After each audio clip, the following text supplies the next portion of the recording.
Hey gengsi, mana kabar kalian semua? Semoga selalu dalam keadaan sehat dan bahagia ya. Amin ya robbal alamin. Hari ini spesial banget karena kita akan membahas episode terakhir dari anime Solo Leveling Season 2. Tapi sebelum itu, Emi mau mengucapkan selamat Hari Raya Idul Fitri. Taqabbalallahu minna wa minkum, siyamana wa siyamakum. Dan mohon maaf lahir dan batin ya. Semoga kita semua diberikan kesehatan dan kebahagiaan selalu. Oke, langsung aja kita mulai ke pembahasannya ya gengs ya. Let's go! Episode ini dibuka dengan Sung Jinwoo yang meminta salah satu pria untuk mematikan kamera mereka. Ia lalu mendekati mayat Byung-gu dan menggunakan kekuatannya untuk mengekstrak bayangannya. Sementara itu di atas kapal, pasukan dari bawahan ketua Matsumoto sedang berdiskusi. Reiji mengungkapkan bahwa Matsumoto ingin menjalankan plan 9, yaitu kembali ke Pulau Jeju. Minoru tidak setuju, tetapi Reiji meyakinkan bahwa setelah kematian putra terkuat Ratu Semut, mereka seharusnya aman. Meski ada perdebatan, akhirnya mereka memutuskan untuk tetap menjalankan rencana tersebut. Di tempat lain, Sung Jinwoo memberitahu Dongwook dan yang lainnya bahwa Byung-gu ingin Jinwoo menggunakan kekuatannya dengan bayangannya yang telah diekstrak. Byung-gu menggunakan kemampuannya untuk menyembuhkan Chae-in yang terluka parah. Meskipun baik mengerti maksud Jinwoo, ia tidak ingin melihat Byung-gu kembali ke medan perang. Akhirnya pun Sung Jinwoo melepaskan bayangan Byung-gu sebelum menghilang. Byung-gu pun tersenyum kepada baik sebagai tanda perpisahan, meninggalkan momen yang cukup emosional bagi semua yang menyaksikan. Di sisi lain, Matsumoto yang mengamati dari kantornya memutuskan untuk membatalkan plan 9 setelah melihat perkembangan yang terjadi. Sementara itu, Jin dan para hunter lainnya menghadapi kawanan semut ajaib di kapal mereka. Mereka menyadari bahwa tanpa pemimpin, para semut bertindak liar dan tidak terkendali. Serangan demi serangan terus mereka hadapi, menunjukkan betapa berbahayanya situasi di sana. Namun para hunter tetap berjuang untuk menahan serangan dari makhluk-makhluk itu.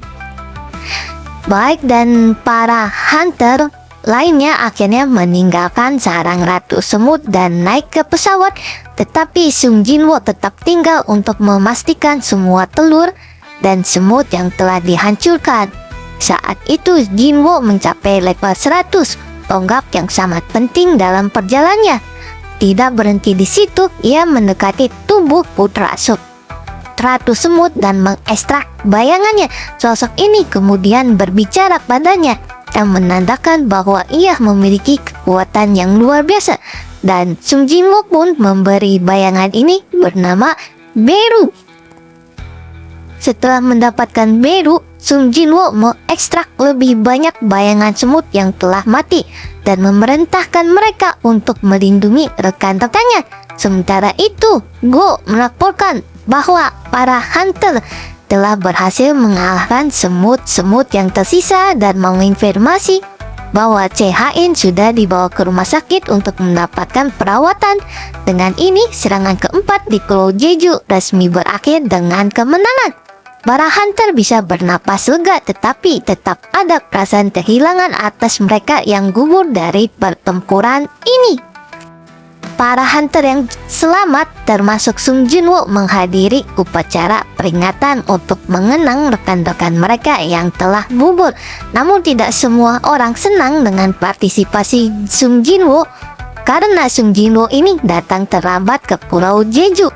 Beberapa orang berpendapat bahwa jika Sung Jinwoo hadir lebih awal, korban jiwa bisa diminimalisir.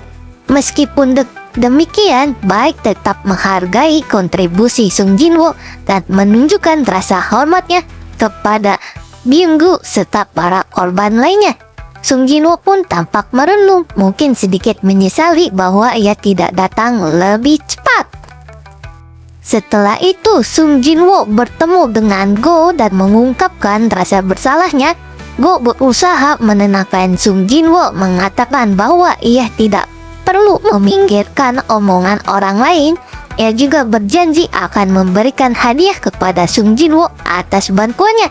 Sung Jinwoo pun mengungkapkan rencananya untuk membentuk buyutnya sendiri, sebuah langkah besar yang akan menentukan masa depannya sebagai seorang hunter yang lebih mandiri dan kuat. Sementara itu, beberapa hunter tingkat rendah kembali ke sarang Ratu Semut untuk melakukan pembersihan. Namun mereka bertemu dengan seorang hunter misterius yang sekutunya langsung melumpuhkan mereka dengan kekuatan yang mencurigakan. Setelah berbincang singkat, mereka pergi meninggalkan tempat itu tanpa menyadari bahwa Il Huan mengatasi mereka dari kejauhan. Siapa sebenarnya orang-orang ini? Apakah mereka ancaman baru yang akan muncul di masa depan? Di sisi lain, saat sedang mengemudi, Sung Jinwoo menerima telepon dari Go yang mengabarkan bahwa sebuah gerbang tingkat rank B telah terbuka di dekatnya. Tanpa ragu, Sung Jinwoo pun langsung memasuki gerbang itu untuk menyelesaikan misi tersebut. Namun begitu ia masuk, gerbang tiba-tiba berubah menjadi merah. Ini berarti bahaya jauh lebih besar dari yang diperkirakan. Sejumlah besar monster sihir pun muncul dan langsung mengepung Jinwoo. Tanpa gentar, Sung Jinwoo langsung memanggil pasukan bayangannya untuk menghadapi para monster tersebut. Pertarungan pun dimulai. Sementara itu di tempat lain, Choi bertemu dengan CHN yang mengungkapkan keinginannya untuk menjadi lebih kuat. Sementara Jinwoo bertarung, ia juga merenung tentang alasan mengapa seseorang memilih jalan seorang hunter. Apakah ini hanya demi kekuatan atau ada alasan yang lebih dalam? Setelah pertempuran sengit, pasukan bayangan Jinwoo pun berlutut di hadapannya, menunjukkan kesetiaan mereka. Episode terakhir dari Solo Leveling Season 2 pun berakhir dengan Sung Jinwoo yang menatap ke depan dan berkata, ia siap untuk perburuan berikutnya. Dengan ini, musim kedua pun resmi ditutup dengan penuh ketegangan dan aksi yang luar biasa. Nah, itu dia gengs pembahasan kita kali ini. Dengan berakhirnya season kedua, banyak orang yang penasaran kapan Solo Leveling season 3 ini bakal dirilis ya. Sayangnya hingga saat ini pihak-pihak terkait belum memberikan konfirmasi resmi, jadi harap bersabar ya. Mudah-mudahan kita segera mendapatkan kabar baik. Dan terima kasih banyak sudah menonton dan mendukung Emi. Jangan lupa untuk like, komen, dan subscribe ya. Dan jangan lupa nyalain notifikasinya biar kalian gak ketinggalan update terbaru dari Emi. Sampai jumpa di video berikutnya. Bye bye. Bye bye bye.